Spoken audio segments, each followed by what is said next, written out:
बिहार जीत के बाद बंगाल की बारी, बीजेपी की कोर कमेटी की बैठक। ममता बनर्जी के करीबी कल्याण बनर्जी को राज्यपाल की चेतावनी। हथियार बांटने का आरोप झूठा, माफी मांगे या फिर कानूनी कार्रवाई होगी, सीवी आनंद बोस। तो बिहार में प्रचंड जीत के बाद पश्चिम बंगाल में भी इसे दोहराया जाएगा। पश्चिम बंगाल में भी एसआईआर होगा और बिहार के बाद पश्चिम बंगाल की बारी है, ऐसा तमाम बीजेपी के नेताओं, बड़े वरिष्ठ नेताओं द्वारा बयान दिए गए।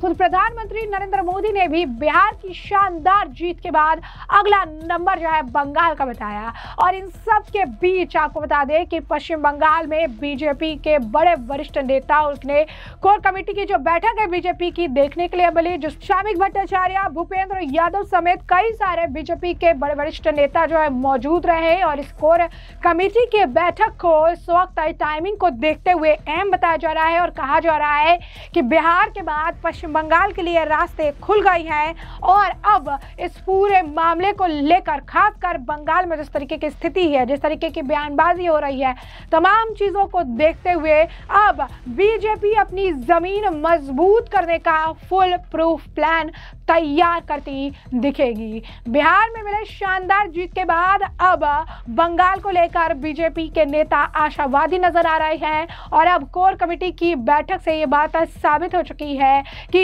कुछ बड़ा प्लान जो है इनके द्वारा किया जा रहा है। कुछ अगर आप कहेंगे कि माइक्रो से लेकर मिनी लेवल पर मैनेजमेंट अब ये शुरू कर देंगे, क्योंकि 2026 में ही पश्चिम बंगाल चुनाव देखने के लिए मिलेगा।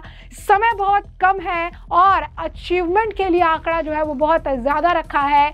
बिहार के बाद बंगाल को लेकर एक्सपेक्टेशंस भी हाई है।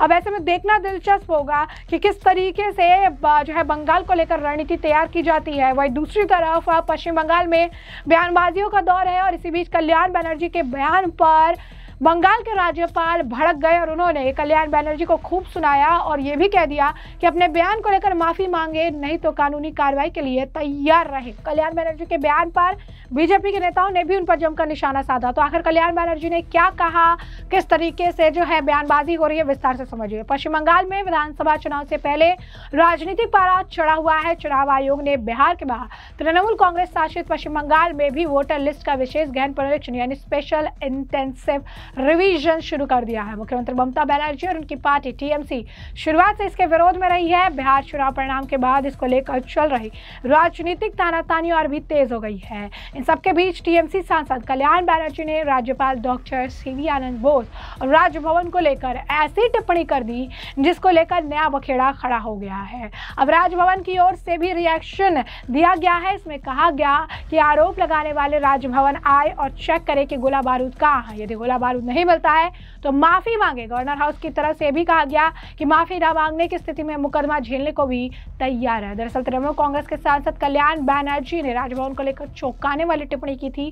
टीएमसी के सीनियर लीडर ने कहा था कि राजभवन में हथियार का गोला बारूद बांटे जा रहे हैं। अब इस पर गवर्नर हाउस और खुद गवर्नर सीवी आनंद बोस की तरफ से जो है बयान सामने आया है, जहां पर उन्होंने कहा है कि राजभवन, संसद, सिविल सोसाइटी, पत्रकार, कुल मिलाकर अधिकतम 100 से ज्यादा लोगों के लिए खुला रहता है। वो कभी भी आकर यहाँ पर जो है वेरीफाई कर सकते हैं कि क्या सांसद द्वारा लगाए गए आरोपों के अनुसार वहाँ कोई हथियार या गोला बारूद रखा गया है। उन्होंने साफ तौर पर कहा कि यदि ये सही रही है तो जो एमपी है उनके पास लोगों से माफी मांगने और नफरती भाषण के लिए मुकदमा का सामना करने का सम्मानजनक विकल्प भी मौजूद है। उन्होंने कहा कि जब इस तरीके से एक सांसद बयान देता है तो इसे सिर्फ एक व्यक्ति के बयान से नहीं जोड़ा जा सकता है, इसके पीछे अंदरूनी राजनीति भी होती है। इसे क्या अंदरूनी राजनीति से जोड़कर देखा जाना चाहिए। जरा सुनिए क्या कुछ कह रहे हैं आनंद Bose. I will quote Shakespeare, who said, "Tale told by an idiot, full of sound and fury, signifying nothing."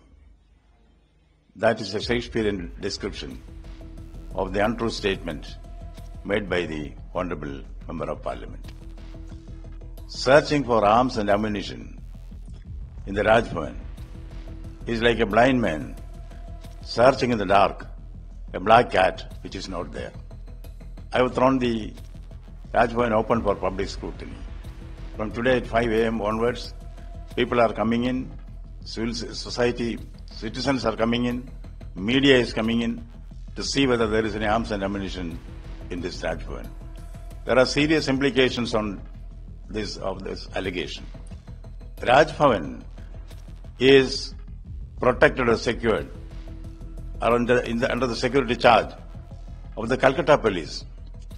When a ruling party MP says that arms and ammunition are available inside the Raj Bhavan, is he expressing his lack of confidence in the police force of the state?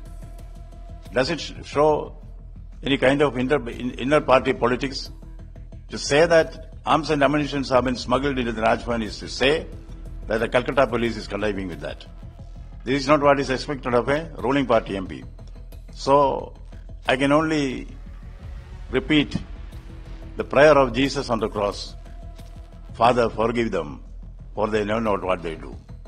And as far as the truth is concerned, Raj Bhavan should be kept a no conflict zone. That is why last midnight itself I took the decision. Raj Bhavan will be thrown open for public scrutiny. It is the confidence of the people which sustains the dignity of the Raj Bhavan.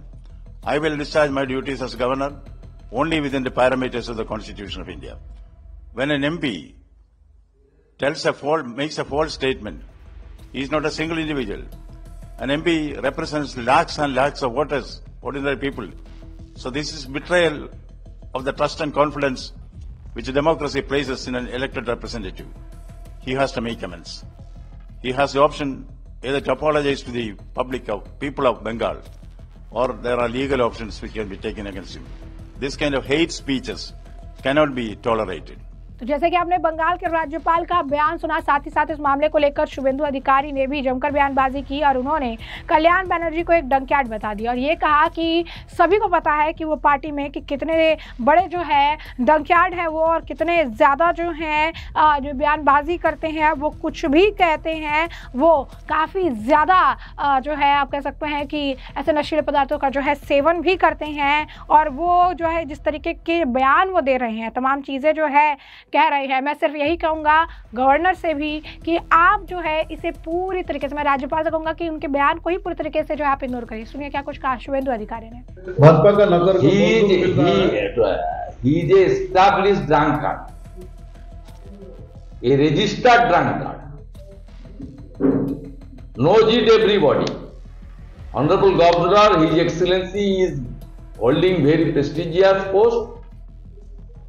आपका high education है, आप बड़ा bureaucrat है, आप इस तरीके से TMC का जो ड्रंकर्ड लीडर है उनका बाद में मत आइए। ये मेरा गुंजाइश है। मैं सुबह गवर्नर साहब को ओएसडी को एक मैसेज भेजा, please ignore him, he is a registered and very known drunkard in our state.